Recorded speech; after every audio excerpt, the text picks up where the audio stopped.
HOA tricks me, but I find a legal loophole to make their plan backfire badly. Here's what happened. Subscribe to Am I the Jerk on YouTube and hit the bell for notifications. So this story is about a property I own but rent out. This may sound strange, but I don't think I could afford to live there these days. It's become somewhat exclusive. I'll be using dollars here because it's what most people hearing this will relate to.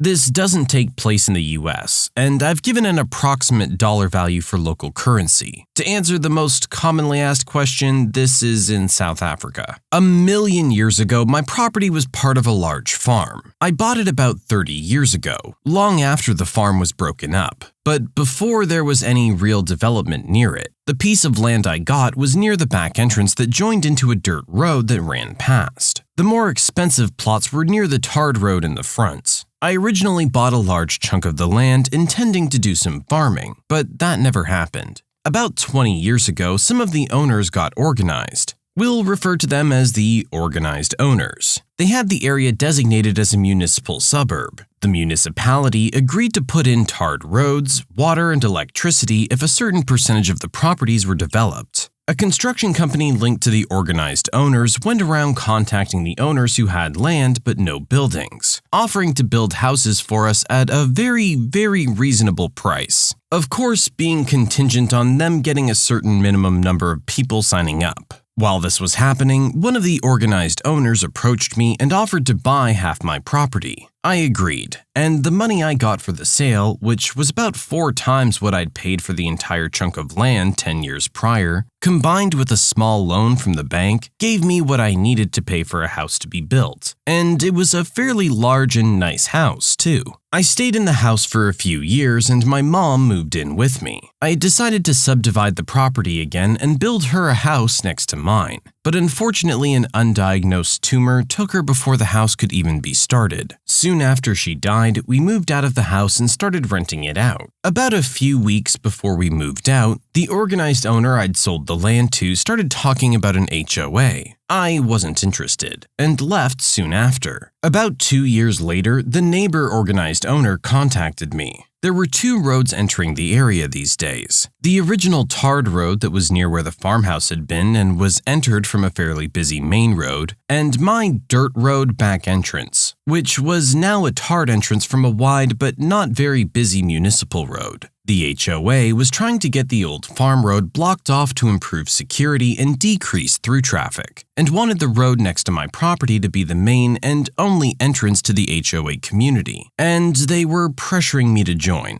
I said no, and I was adamant, and eventually they accepted that, but told me they wanted to have a sign near the road welcoming people to the neighborhood, and the only practical place to put it was on the edge of my property. They also wanted to build a little guard hut and have a security guard permanently monitoring who went in and came out, and they wanted to build his shed on my property as well. We came to an agreement whereby they would mow the lawn and pay the equivalent of about $35 per month in exchange for the land they needed. I was very happy with this arrangement, since the property was fairly large and it didn't cost them anything since they already had a full-time gardening service servicing the HOA. This all happened over a decade ago. They eventually got the other main road blocked off, and the HOA is paying for a rent-a-cop to be permanently stationed close to my property, as well as mowing my lawn and paying me enough money for takeaways for the family each month. I'm occasionally contacted by members of the HOA to get me to sign up, but I'm really not interested. My property has been rented to the same tenant for all these years, and everything there is going well for me. Until about 3 years ago,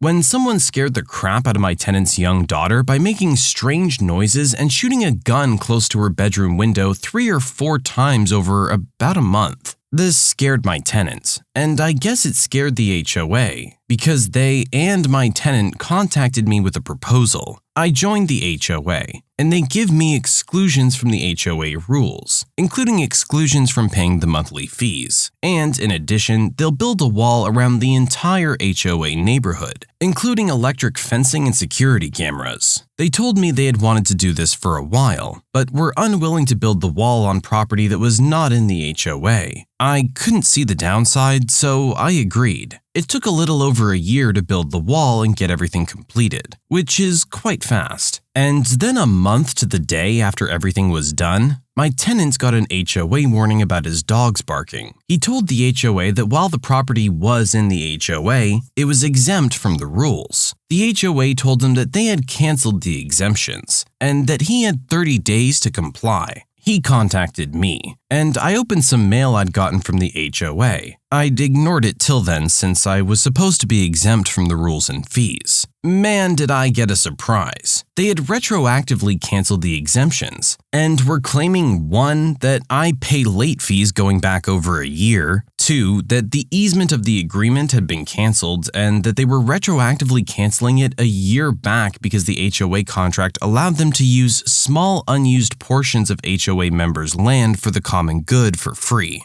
3, that I refund them the money that they had paid for the easement over that period. 4, that I owed them money for the garden service mowing my large lawn. And 5, that I would be fined for each infraction my tenant failed to remedy. This started an expensive process involving lawyers and the court system that ended with a judge telling me that what the HOA had done was mostly legal, and they had the right to revoke exemptions, but that they had to give me 30 days notice. As I was walking to my car, the neighbor organized owner, the one who bought half of my land so many years ago, told me that I was stupid to have refused to join when the HOA started, as I could have been a founding member, whatever that means, and that next time I should be sure to understand the documents I signed before signing them.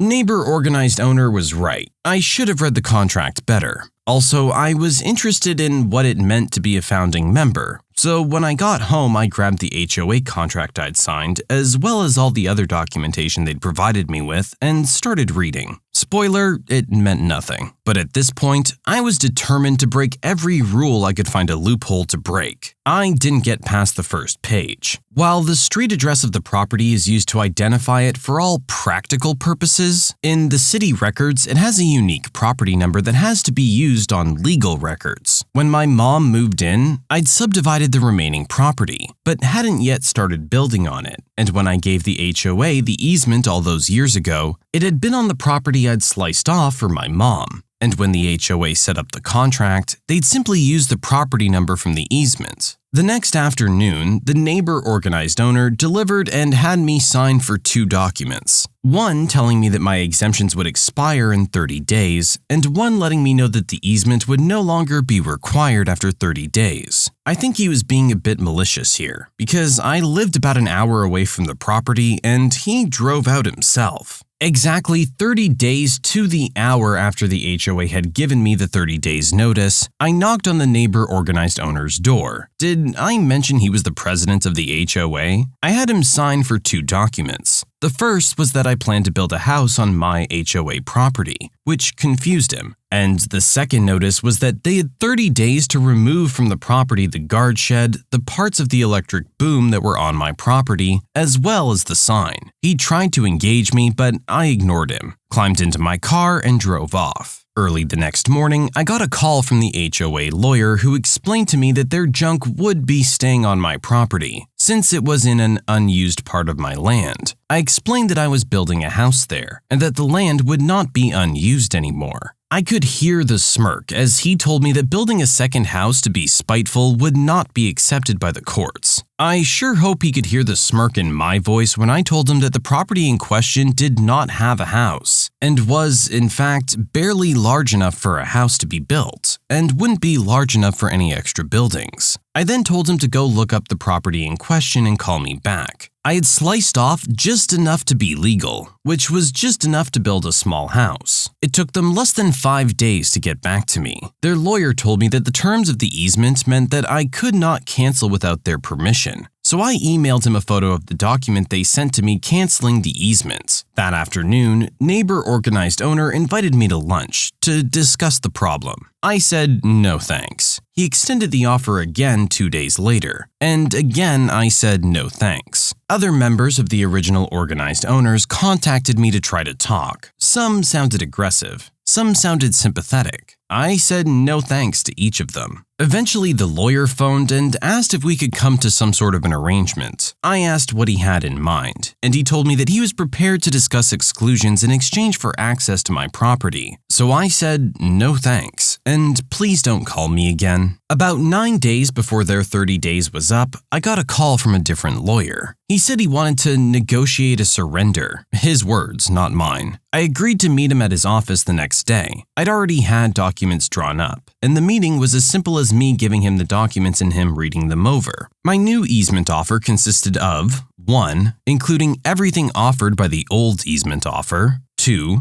I changed the line "mow the lawn" to "get the property to HOA standards and keep it there," since it was now in the HOA. 3. Would cost them about $500 per month instead of around $35, and this amount would be increased with inflation. The previous contract didn't include that bit. 4. When canceled, for whatever reason, the HOA would have to pay me a cancellation fee of around $7,500. 5. The contract automatically terminated 30 days after A. Any disciplinary action was taken against me, my tenants, or the property. B. Any complaints were levied by the HOA against the property. C. Any legal action was taken against the property by anyone in the HOA.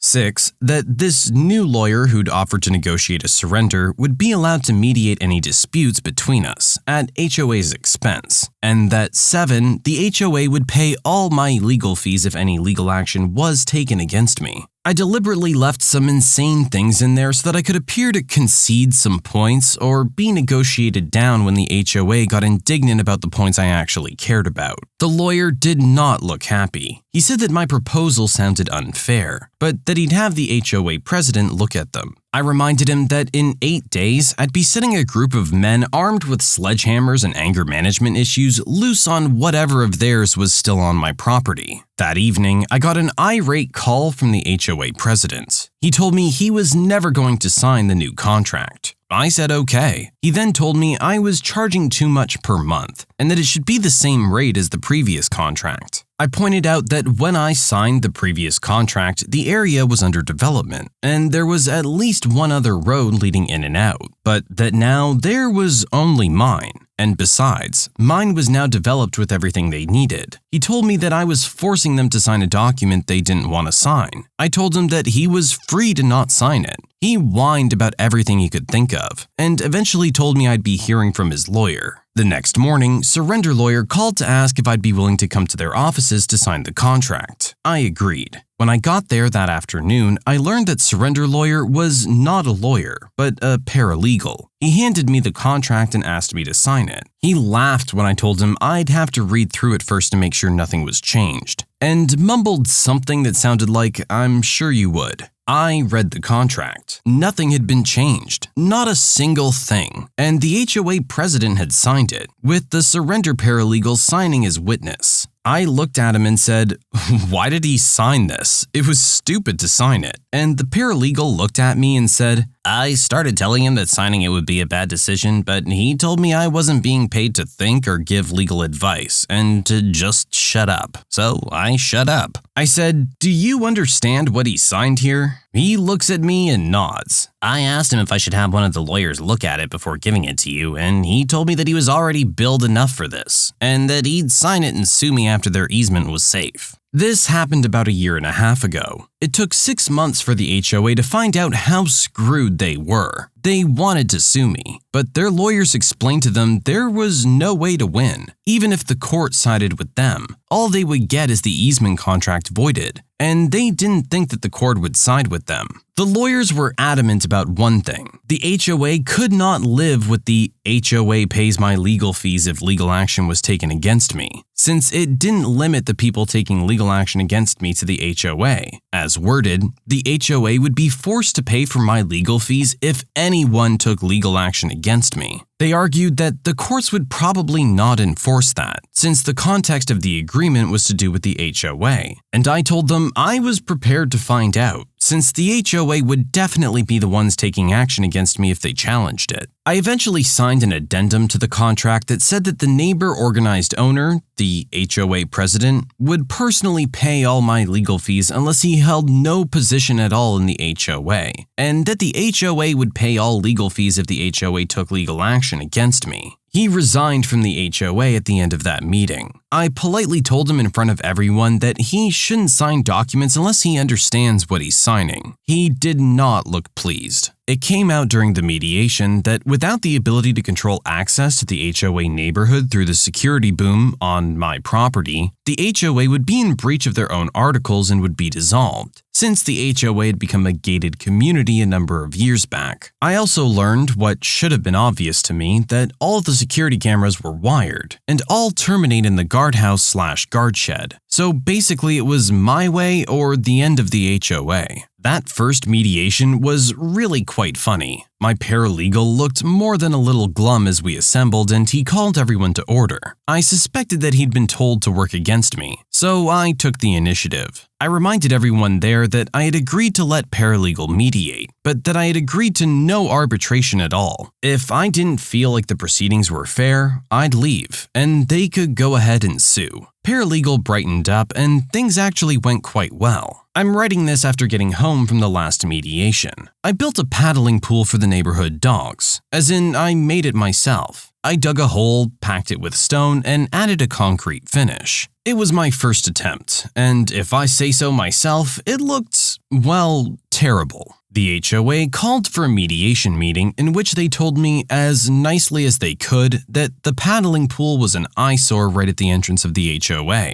I asked them to create a list of what needed to be fixed and how it needed to be fixed to give me at the next meeting. The list was extensive. It basically required the pool to be rebuilt from scratch. I asked them if there was any way to reduce costs on the work they needed to get it up to HOA standards, and they assured me there was not. I thanked them, pulled out a copy of the agreement where they had agreed to get the property to HOA standards, which I'd highlighted, and handed it to them with the list. I told them the HOA usually preferred if these things were dealt with within 30 days. They started arguing, until the mediator reminded them that they could not force me to comply without causing the easement to end. I should mention that their lawyers usually no longer attend these meetings. They said they would get it done. I also learned a lot about organized owners today. I found out that neighbor organized owner sold his property about 3 months back and is apparently leaving the country for Australia. I found out that the HOA had successfully sued him for a crapload of money that they had lost to his mismanagement as part of his vendetta against me. I also learned that he had a vendetta against me. I have no idea what I did to upset him.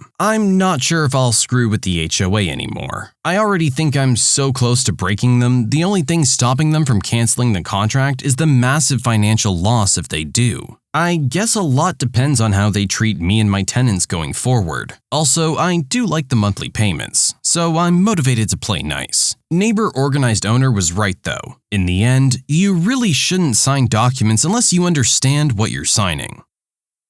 We had a lot of back and forth on this one. I'm glad our original poster knew how to do things and took care of themselves. It really is on the HOA president for even signing that document. Like original poster said, a lot of stuff in there they knew was ridiculous, but they put it in there so they'd have something that they could give up during negotiations. Except there were no negotiations. They just signed. He screwed over the whole HOA by signing that. I'm not too sure what other option he really had, but you could have at least tried to negotiate stuff down. It seems like there was a couple private conversations that were attempted to be had, but he just didn't want to pay the lawyers anymore. Maybe those lawyer fees wouldn't have hurt so much if he hadn't been paying them over stupid stuff this entire time. At the end of the day, it's the original owner's property, and they can't force him to join an HOA. He did eventually concede just to try and be reasonable, but when they turned around and stabbed him in the back the way they did, I don't blame him for going as far as he did. This HOA was clearly trying to play dirty. Once you make the first dirty move, all bets are off. I guess they thought they had our original poster once they got him to sign, else they wouldn't have tried to pull something like this. They didn't take into account that the owner knows the land better than they do, and there might be some things that they didn't take into account, like how he'd split up the property. They were trying to be petty and force what they wanted on our original poster, including use of his property. At the end of the day, it's his property, belonging to that individual. I guess they thought they had strength in numbers being an organization. But you know what? Don't underestimate what one individual can do to screw you over. You can submit your own stories to be featured here on the channel. The story submission link is in the description below. And if you want to listen to some vibey music in the background, check out easymode, also linked below. When you subscribe, make sure to hit the bell to turn on notifications. Put the playlist on in the background to finish listening to all the stories. If you like Am I the Jerk, give Am I the Genius a shot. Everything linked in the description.